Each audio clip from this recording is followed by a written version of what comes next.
Hello everyone, मोहित study IQ centre में आपका स्वागत है। आपका जूनियर लेवल का जो एग्ज़ाम था मॉर्निंग में वो हो चुका है। तो आज हम उसका जो है आंसर की देखेंगे। 100% जेन्युइन आंसर की है। आप जो है इस आंसर की से जो है अपने क्वेश्चंस को जो है मिला लीजिए। 100% एक एक क्वेश्चन 30 क्वेश्चन जो सीडीपी के मैं आपको दे रहा हूँ वो सभी के सभी जो है जेन्युइन होंगे, बिल्कुल अच्छे तरीके से जो है इसको मिला लीजिए, ठीक है। तो देखिए, पहला क्वेश्चन जो यहाँ पे दिया गया है, इस क्वेश्चन को अच्छे तरीके से इसका देख लीजिए। इसका सही आंसर है ऑप्शन सी। ए और आर दोनों सही हैं और ए जो है आर की सही व्याख्या करता है, ठीक है। खराब लेखन क्षमता वाले बच्चों को अक्सर उनके शिक्षकों द्वारा बौद्धिक रूप से अक्षम के जो है रूप में चित्रित किया जाता है और शिक्षकों में अंतर्निहित पूर्वाग्रह होते हैं और छात्रों के सीखने के व्यवहार के बारे में धारणा रखते हैं जो छात्रों के विकास को प्रभावित करते हैं। बिल्कुल सही है आंसर, यहाँ पे सी बिल्कुल सही होगा। नेक्स्ट क्वेश्चन है, निम्नलिखित में से कौन सा जो है कक्षा में विविधता को बढ़ावा देने के लिए एक सही तरीका नहीं माना जाएगा। तो देखिए, इसका सही आंसर है ऑप्शन यहाँ पे ए होगा।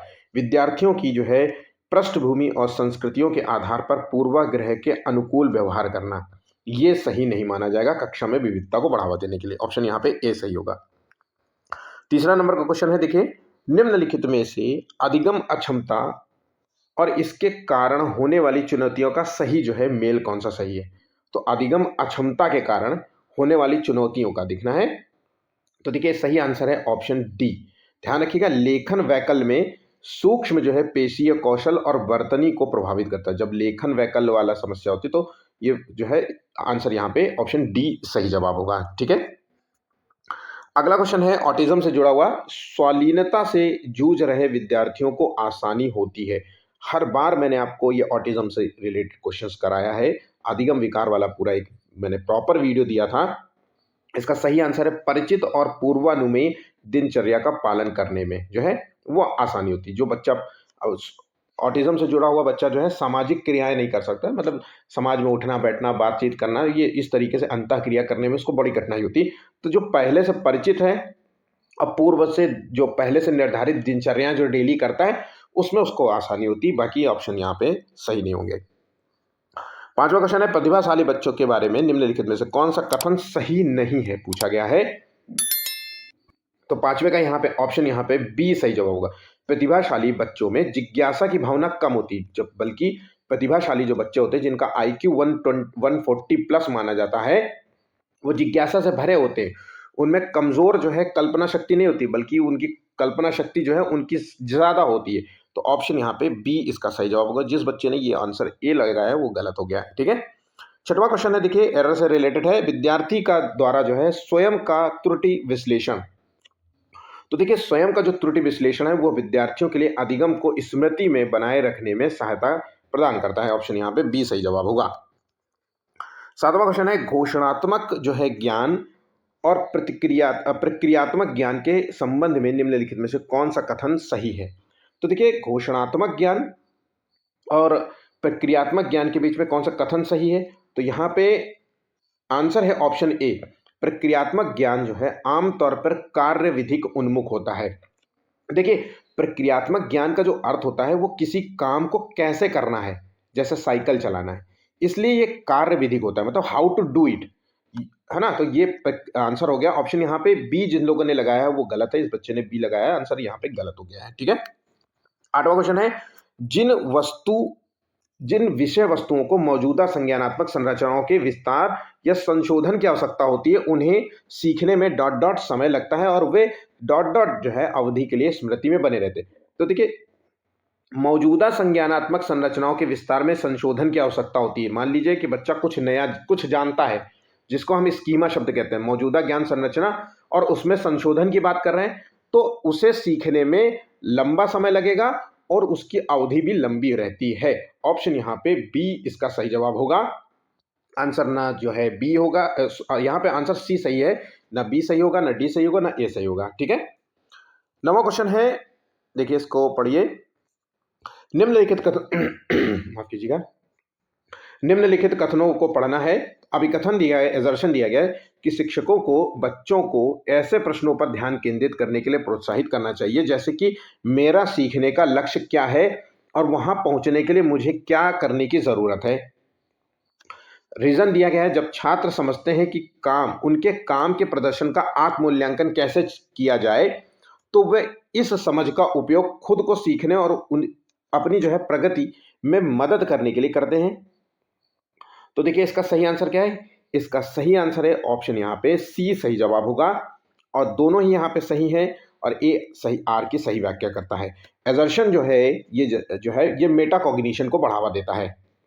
ठीक है, जहाँ पे बच्चा जो है मेरा सीखने का लक्ष्य क्या है, जहाँ खुद को बच्चा जो है वो करता है कि जो है अपने डेवलपमेंट पे ध्यान देने करता है, तो यहाँ पे मेटा कॉग्निशन से जुड़ा हुआ है। तो ये आंसर दोनों ही यहाँ पे सही है और व्याख्या भी हो रही है, तो ऑप्शन यहाँ पे सी है। अभी तक जितने में मैंने एक एक क्वेश्चन जो 9 क्वेश्चन के आंसर बताए, सभी 9 क्वेश्चन आंसर सही हैं। बहुत सामान्य सा पेपर था, ना कह सकते हैं ज़्यादा हार्ड है, ना बिल्कुल सिंपल भी नहीं है, मीडिएटर है, मीडियम में है रखा हुआ पेपर है।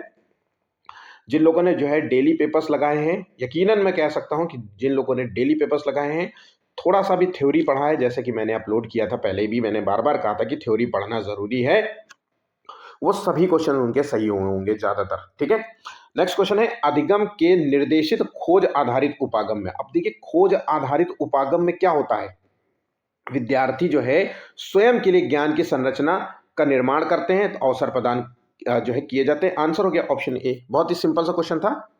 11वां क्वेश्चन है निम्नलिखित में से कौन सी रणनीति जो है बच्चों में वैचारिक समझ विकसित करने के समय प्रभावी नहीं होती। अब वैचारिक समझ विकसित करने के प्रभावी नहीं होती, तो देखिए बच्चों से जो है परीक्षा को ज्यों का त्यों याद करने के लिए कहना है। मैंने आपसे बार बार कहा था कि ये प्रभावी तकनीक नहीं मानी जाएगी। ठीक है, तो आंसर हो गया ऑप्शन बी। 12वां क्वेश्चन है एक सक्रिय जो है माध्यमिक विद्यालय कक्षा किसके सैद्धांतिक जो है सिद्धांतों पर स्थापित की जानी चाहिए। तो देखिए इसका सही आंसर है ऑप्शन यहाँ पे ए सही जवाब होगा, सामाजिक रचनावाद। यहाँ पे विद्यार्थी जो है सहयोग के माध्यम से सीखते हैं, सामाजिक अंतःक्रिया से सीखते हैं, समूह जो है चर्चा करते हैं, सहभागिता होती है, तो इसलिए यहाँ पे इसका सही आंसर हो गया ऑप्शन ए। 13वां का देखिए आंसर क्या होगा, निम्नलिखित कथनों को पढ़ना है। समानुभूति, समानुभूति का मतलब होता है इम्पैथी, ये समझ, इम्पैथी मतलब इम्पैथी, सिंपैथी होता है कि मुझे तुमसे मतलब ये भावना है। जब समानुभूति की बात हो रही, इम्पैथी मतलब जो दर्द तुम्हें महसूस हो रहा है वो दर्द मैं भी महसूस कर पा रहा हूं, इसका मतलब। तो ये समझने की योग्यता पर निर्भर करती है कि दूसरों की भावनाएं हैं और उनकी भावनाओं के अनुमान के लिए हो। ठीक है, कारण दिया है कि भावनाएं और संज्ञान एक दूसरे से संबंधित नहीं है। देखिए अभी लास्ट जो मेरा वीडियो होगा उसमें यह क्वेश्चन कराया है, मैंने बार बार कहा है कि संज्ञान और भावनाएं का मतलब जहां पे संवेग कहते हैं ये एक दूसरे से संबंधित है। यहाँ पे ऑप्शन यहाँ पे ए तो सही है, ठीक है, लेकिन जो है यहाँ पे आर जो है गलत बता रहा है, भावनाएं और संज्ञान एक दूसरे से संबंधित है, जबकि यहाँ पे नहीं दिया गया है। ऑप्शन यहाँ पे ए लगाएंगे। इस बच्चे ने जो है गलती से इसको हुआ होगा, मुझे उम्मीद है कि इसने गलती से जो है इसका आंसर लगाया होगा, ऑप्शन डी। 14 क्वेश्चन है एक माध्यमिक स्कूल शिक्षक छात्रों को रणनीतिक स्व प्रेरित विद्यार्थी बनने के लिए किस प्रकार सक्षम बना सकता है। तो 14 का आंसर है देखिए सी, छात्रों को उनके अधि संज्ञानात्मक ज्ञान और कौशल विकसित करने के लिए प्रोत्साहित करके। ऑप्शन यहाँ पे सी इसका सही जवाब होगा।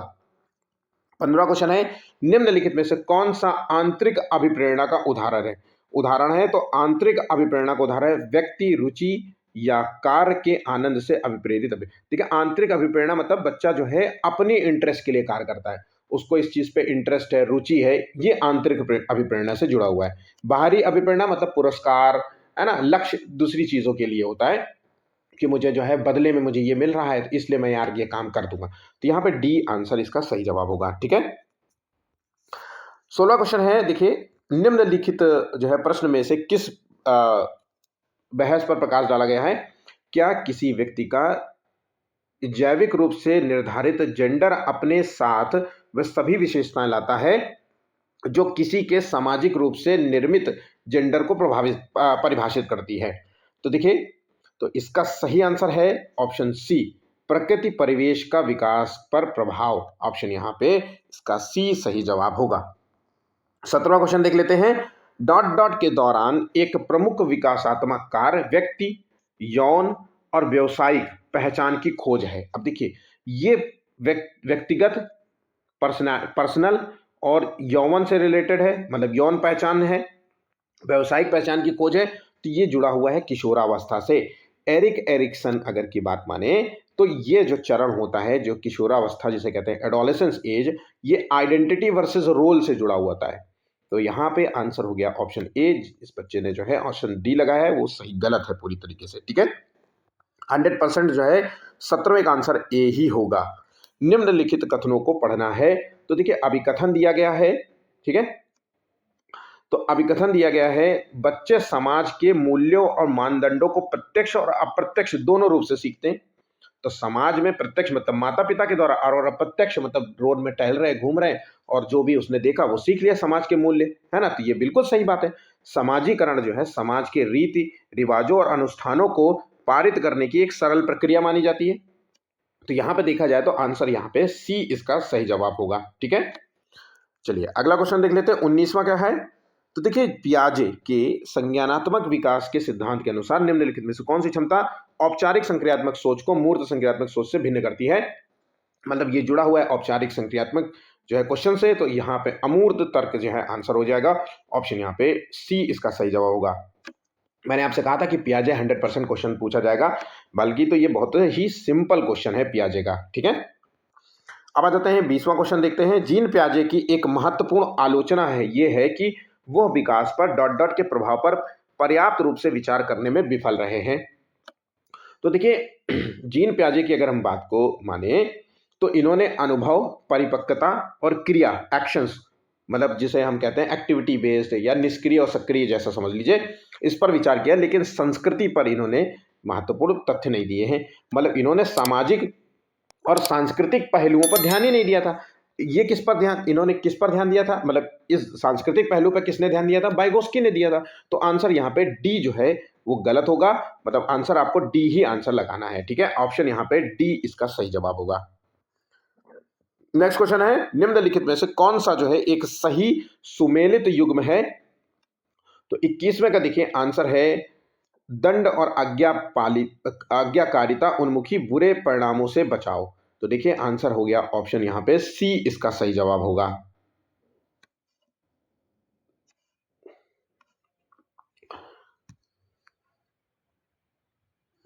नेक्स्ट क्वेश्चन है 22वें का। अब जीन पियाजे से फिर से जुड़ा हुआ है, जीन और वाइगोस्की के दृष्टिकोण में कौन सा मान्यता जो है समान है? तो देखिए, समान जो है बात कर रहा है, तो देखिए यहाँ पे आंसर है ऑप्शन सी। ऑप्शन यहाँ पे बी नहीं सही होगा। विकास चरणों में होता है, ये कैसे होता है भाई? जीन पियाजे जो है वो 4 चरणों की बात करते हैं, और जीन पियाजे जो है 4 चरणों की बात करते हैं। वाइगोस्की जो है सामाजिक सांस्कृतिक जो है अंतःक्रिया की बात करते हैं। तो चरणों की तो बात ही नहीं हो रही है।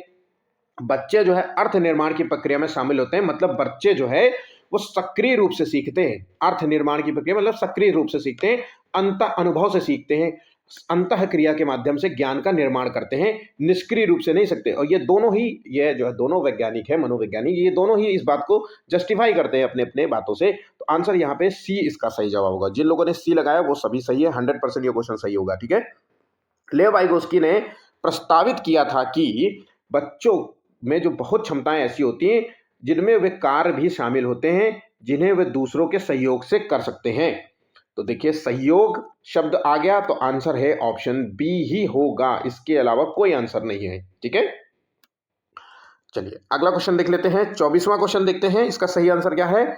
24 का है, निम्नलिखित कथनों को हमें पढ़ना है। देखिए, बुद्धि परीक्षण और विस्तारित जो है अवलोकन के संचालन का उद्देश्य बच्चों की विशिष्ट आयाम और क्षमताओं में तुलना जो है करना होना चाहिए।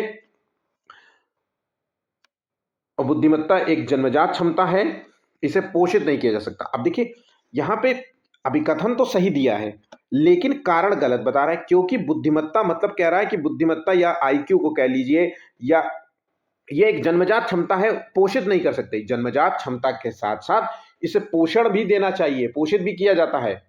तो यहाँ पे जो डी, यहाँ पे जो रीजन दिया है वो गलत है। ऑप्शन यहाँ पे ए सही जवाब होगा, ठीक है। 25 है, एक शिक्षिका जो अपने माध्यमिक स्कूल के कक्षा में सचेत रूप से सभी जेंडर के वैज्ञानिकों के उदाहरण देती है, कोशिश कर रही है कि वो किस चीज़ का उदाहरण तो वो जेंडर रूढ़िवादी का वादिता को तोड़ने का प्रयास कर रही है। यहाँ पे आंसर हो गया option C, break gender stereotype answer होगा। ठीक है, 26 का देखिए आंसर क्या है।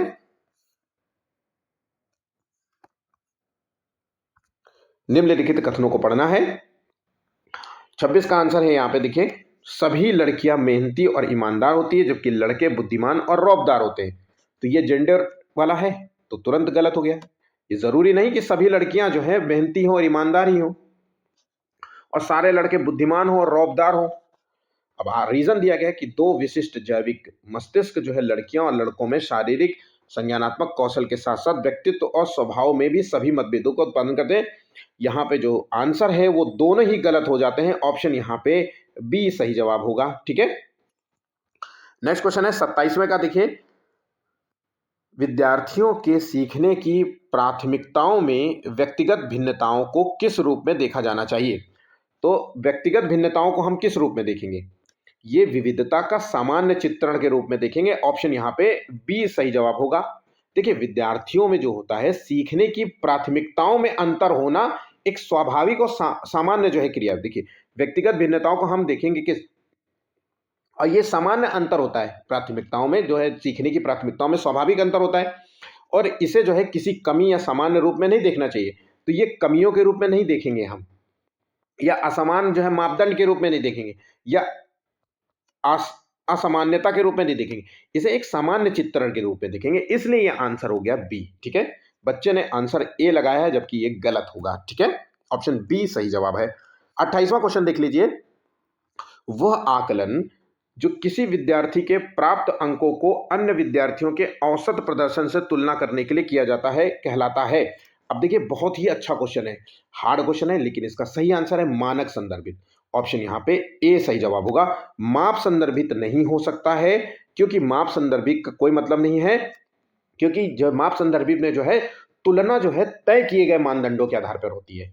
यहाँ पे तुलना माप संदर्भित में तुलना जो है तय किए गए मानदंडों के आधार पर होती है। आंसर हो गया ऑप्शन ए। अब आ जाते हैं 29वां क्वेश्चन देखिए, कक्षा आकलन के बारे में निम्नलिखित में से कौन सा कथन यहाँ पे सही है। तो 29 का देखिए आंसर क्या है। ऑप्शन यहाँ पे डी यहाँ पे सही होगा। 1 और 2 सही है यहाँ पे, बल्कि 3 और 4 ऑप्शन गलत हो गया। देखिए, आकलन को छात्रों जो है सही पूछ रहा है ना, तो देखिए यहाँ पे डर और तनाव पैदा करना, ये बच्चे ने पता नहीं 3 कैसे ऑप्शन लगा दिया। डर और तनाव पैदा करना होता है आकलन का मूल उद्देश्य, या मानकीकृत या मान संदर्भित होना, तो ये तो तुरंत ही काट दीजिए, टैगवर्ड से ही तुरंत कट जाएगा। तो आंसर यहाँ पे डी सही जवाब होगा। अगला क्वेश्चन है 30वां का, निम्नलिखित में से कौन सा प्रश्न जो है विद्यार्थियों के उच्च स्तरीय आलोचनात्मक और विश्लेषणात्मक चिंतन कौशल को बढ़ावा देता है। तो 30 का आंसर है आलोचनात्मक और विश्लेषणात्मक चिंतन को बढ़ावा देगा। एक ही घटना को दर्शाने वाले दो अखबारों के लेखों में निहित मान्यताओं को पहचान करना। अब भैया, अब बच्चा जो है एक न्यूज़पेपर 2 चैनल पढ़ देखते हो, टीवी में जो है कोई कुछ बोल रहा है, कोई कुछ बोल रहा है, तो आप खुद जब उसमें सोचते हो कि आलोचनात्मक में मैंने क्या कहा था, पॉजिटिव और निगेटिव सारी बातों को ध्यान से सुनना समझना, है ना। आलोचनात्मक में यही होता है ना कि सभी पक्ष रखना होता है। विश्लेषण मतलब किसी पॉइंट्स को आप उनके तथ्यों को छोटे छोटे भागों में तोड़ते हो। तो दो अखबारों के बीच में निहित मान्यताओं की पहचान करना, यही इसका आंसर है। ऑप्शन यहाँ पे सी इसका सही जवाब होगा। तो देखिए, जिन लोगों के जो है ये दिए हुए जो आंसर्स हैं मैंने अभी आपको दिए हैं, अगर इनमें से जो है आपके सारे सही होते हैं तो इसको बिल्कुल रेफरेंस लेकर के मान के चलिए कि यही आंसर है। इसके अलावा मेरा मानना है कि एक भी क्वेश्चन इधर उधर नहीं जाएगा। ठीक है, तो प्लीज़ मुझे कमेंट ज़रूर करना कि आपके कितने जो है क्वेश्चन सही हुए हैं। 30 में से आप कितने क्वेश्चन आपके सही आ रहे हैं। मैंने पूरी मेहनत करके आप लोगों को पढ़ाया है, मटेरियल दिया है, तो प्लीज़ कमेंट ज़रूर करिएगा। नेक्स्ट जो है पूरा अभी जो है मैं आपको साइंस से रिलेटेड और एसएसटी जो है दोनों जो है मिल जाएगा, पूरा जो है कंप्लीट जो है सेट भी मिल जाएगा।